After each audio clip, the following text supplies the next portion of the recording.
ऐके दुःखाची जनती, नाही आदी अंती अवसान. या जीवनामध्ये संसारामध्ये दुःख आहे. दुःख किती आहे? दुःख बांधवडी आहे हा संसार.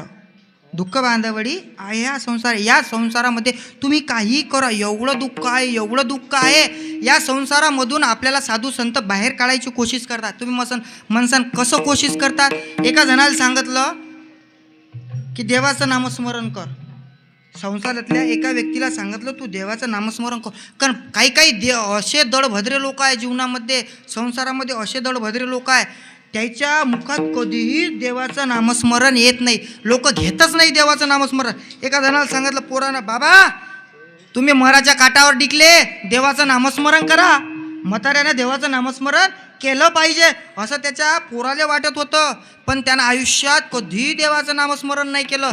पोराला 4 पोरं होते, त्याला वाटलं बाबानं एखाद्या बारीनं तरी देवाचं नामस्मरण करून घेतलं पाहिजे. याच्यासाठी एका पोरानं युक्ती केली. काय युक्ती केली?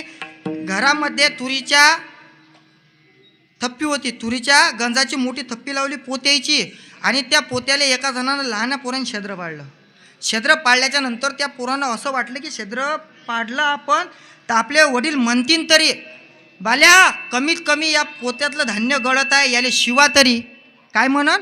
शिवा तरी. त्या व्यक्तीनं बाजीवर पडलेल्या त्या म्हाताऱ्यानं तो पाहत होता दृश्य.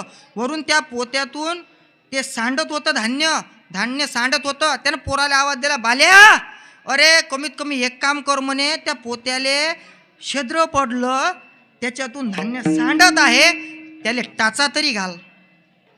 टाचा घाल म्हटलं, पण शिवा म्हटलं नाही. एवढे लोक दडभद्रे आहेत. विठाल